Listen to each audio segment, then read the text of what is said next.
The subject of my life is yoga, and it will be yoga till the end of my life. Before, how I don't practice yoga, I really don't understand what is life, what is love. All I can say is that yoga's completely changed my life. So yoga is my way of life. Yoga is my path to moksha. If we don't rule our own minds, then the external world rules over us. Yoga is so valuable that it should be practiced universally by every human being.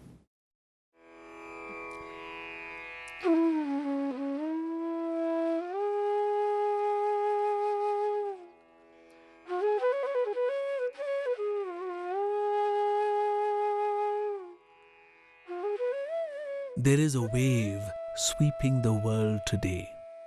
It is yoga. Whether it is in the fields of physical fitness, medicine, psychology, sociology, or philosophy, they are all benefiting immensely from yoga.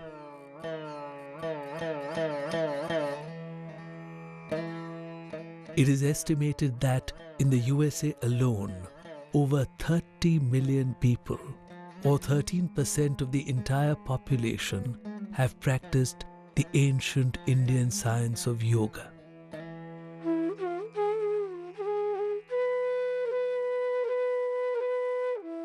Yoga is practiced regularly today in 78 countries around the world.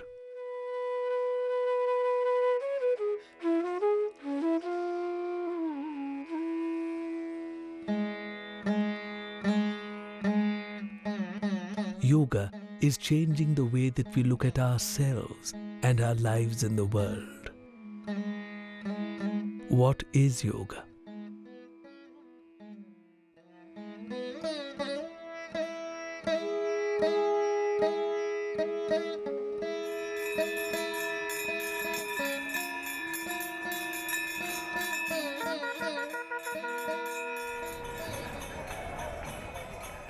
A few thousand years ago, we are not sure exactly when, intellectuals in India realized that our material aims and achievements do not really bring true happiness.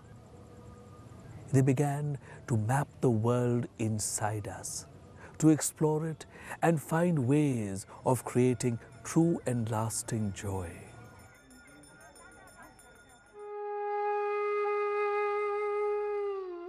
A science of life was created, which examined us as we really are.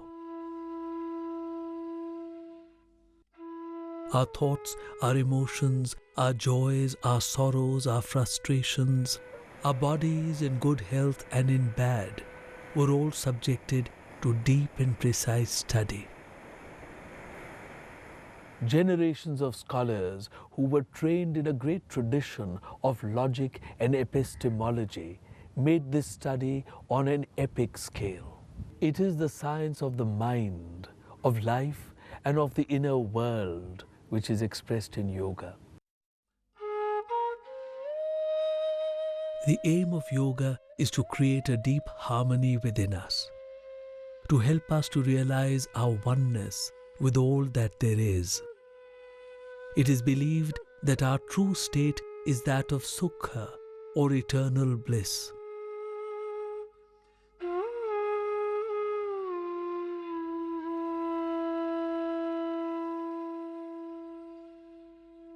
I realized we have separated in modern times science and spirituality.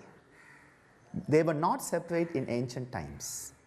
Our rishis were not just spiritual giants, they were great scientists.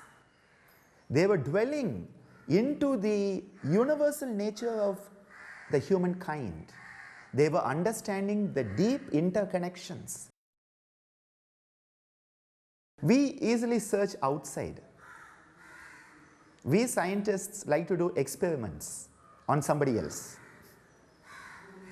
Experience with oneself, going in, understanding one's body, understanding one's emotions, understanding one's mind, understanding the higher aspects of one's mind, understanding one's own spirit, the Atma. Moving from the Jivatma to the Paramatma. This was a very step-by-step, analytical, methodical search. It was not just somebody sitting, meditating, or something came. No, this was methodical, analytical. And this is why in yoga we say Vairagya is key. Vairagya is objectivity. Objectivity towards your own subjective experiences. What is the experience I am having? Is it true or not? What is the experience I am having? Is it valid or not?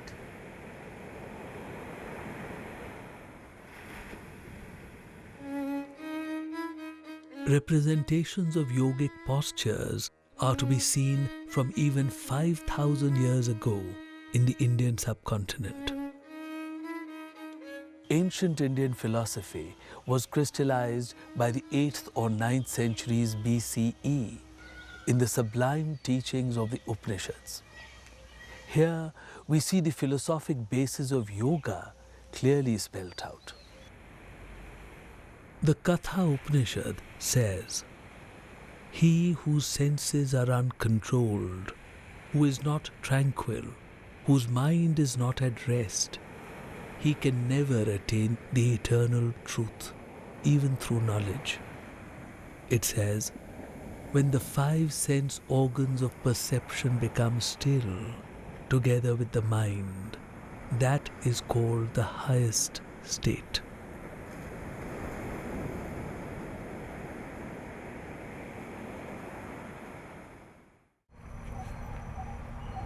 All the spiritual faiths which were subsequently born in India remained firmly rooted in yoga.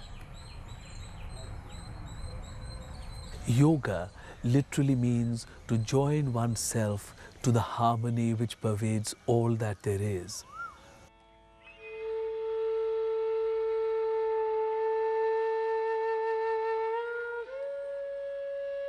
In order to join ourselves to the divinity within us, we need to be freed from the noise and distractions of the ever-changing and illusory world around us. We need to still the mind and unite ourselves with our original state of complete consciousness.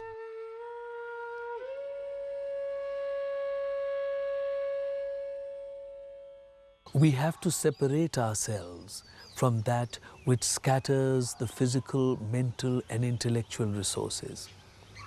The constantly fluctuating perceptions of the material world need to be stilled. The focus has to be brought to that which really matters, that which is within.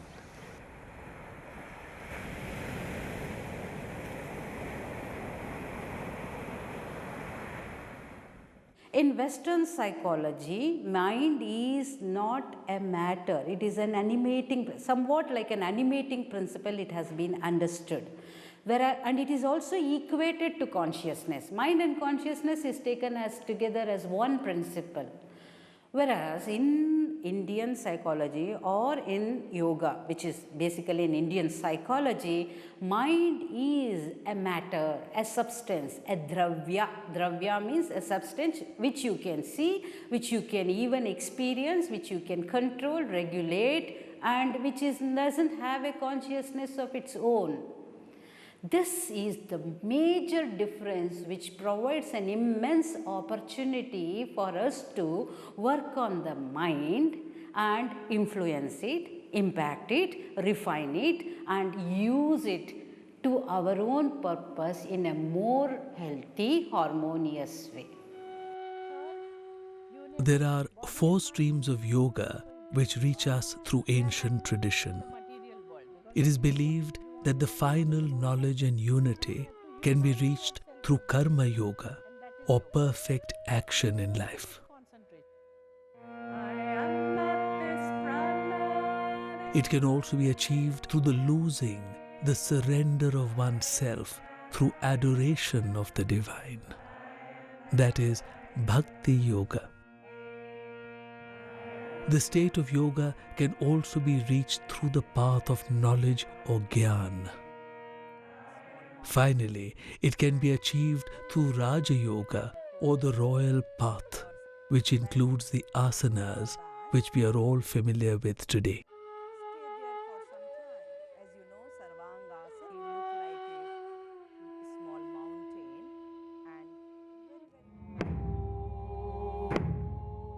You know, Japanese people, they, picked up, yoga in ancient time. Same time, they, picked up from karma yoga.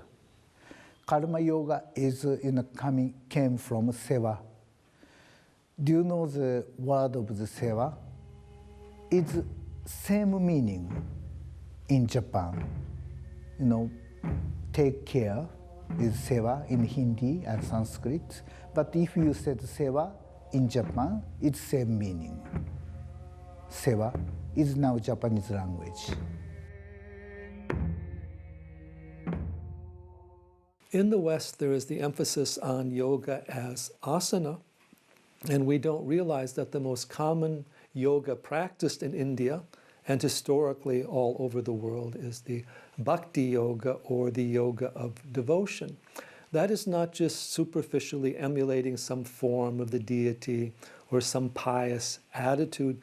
It is the ability to surrender at the level of the heart to the reality, the divine presence. Krishnamacharya was an out and out a bhakta. In fact, the correct word for that is he was a Bhagavata. Bhagavata is one who has totally submitted himself or herself to the God. Total submission. There is no other relationship. Total submission. And he was a par excellence devotee, and that he did it and practiced till the last breath.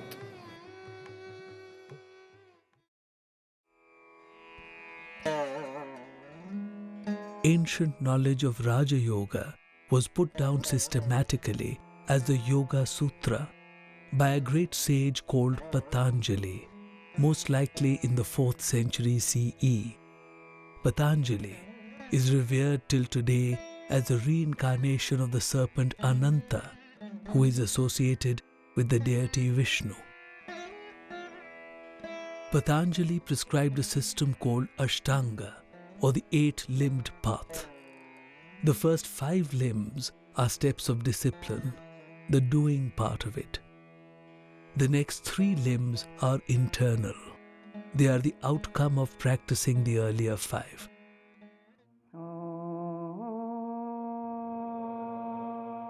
Yama and Niyama are the first 2 limbs of Ashtanga Yoga. Yama are rules of conduct with the world around us.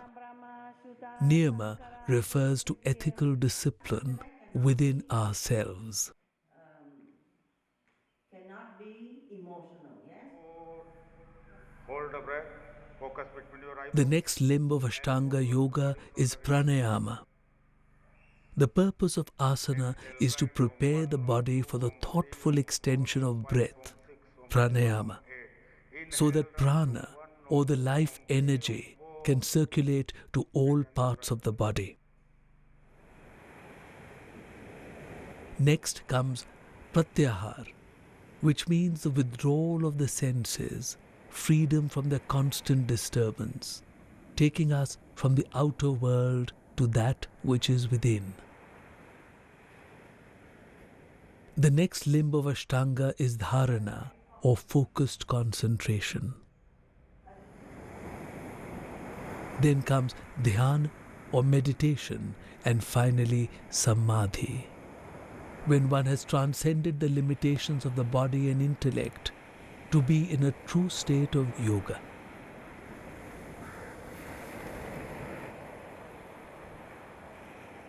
Meditation, put simply, is the ability to observe, to witness, to be aware, to accept things as they are, to dwell in the presence that embraces the past, present, and future at the same time, and allowing ourselves to return to our original nature, which is a state of pure consciousness beyond the body and mind. For me, it means everything, from childhood to death, how life moves. So yoga guides me to move. So it's a friend for me, it's a guide, and it is a philosophy. I am practicing since 80 years. Patanjali does not say asana is good for health. He only says it brings the dual mind to a single mind. And that is the philosophy of the asanas. Self is just awareness. It has no form. Purusha is nirakara. So this Purusha, when it takes into a form, that is ahankara. So the formless becomes formful, and that form plays game, and that is why the methodology of making that form mind to go back to formlessness is the field of yoga. This is what I say, it takes a long time, because we are caught up very fast with the sensual mind. And that is why Patanjali in the second chapter says that the individual mind behaves as if it is the soul, which causes the problems. Therefore, the sadhana begins how to bring that mind, which considers itself as the root of everything, how it is not a root, but it is subordinate to something else. So mind personifies itself as the self. And that's why yoga is a means to conquer this personification of the mind, to make it impersonal. Yoga has been found by leading doctors and scientists around the world to be extremely beneficial for all people. Yoga is perhaps the most profound and deep study of the human mind ever conducted. Modern science doesn't take things easily. It doesn't take things for granted, particularly ancient traditions. We know from the West that what Aristotle wrote has largely turned out to be waffle and rubbish. He was very intelligent, but Aristotle's physics and his metaphysics are now totally questioned and shown to be wrong.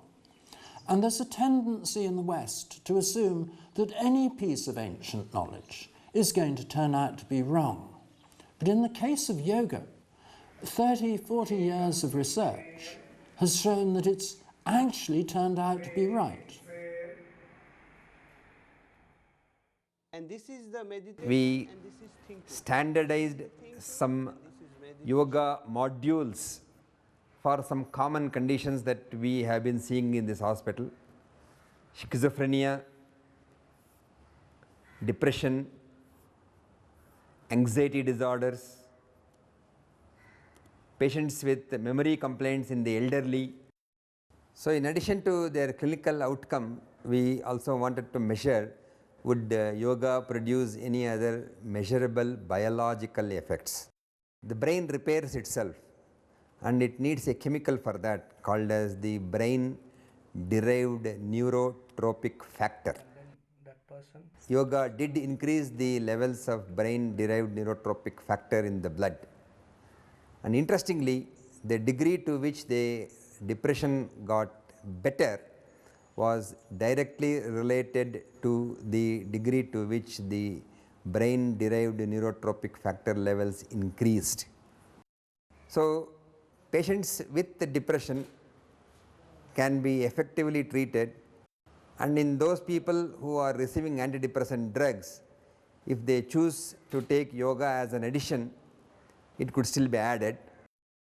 And why does yoga produce benefits in schizophrenia? We are investigating that. At this point of time, we have some lead. There is a hormone called as oxytocin, also called as a cuddling hormone. It is known to make people more sensitive about emotions, emotion perception, and regulation of the emotion. And yoga practice after 1 month substantially increased the oxytocin levels in the blood of patients with schizophrenia. I am an assistant professor of medicine at Harvard Medical School at Brigham and Women's Hospital in Boston. My PhD is in the field of neuroscience, and since the year 2001, I've been conducting research on yoga full-time. Most people are pretty much dissociated from their bodies and their minds. And so as a consequence of this increased mind-body awareness, they start to gravitate towards positive health behaviors, towards things that make them feel better. They'll stop smoking because smoking no longer feels good to them. They'll stop drinking alcohol because alcohol doesn't feel good. It's numbing, it's a stimulant. I'm professor of internal medicine at the University of Duisburg-Essen, and I'm head of the chair for complementary and integrative medicine.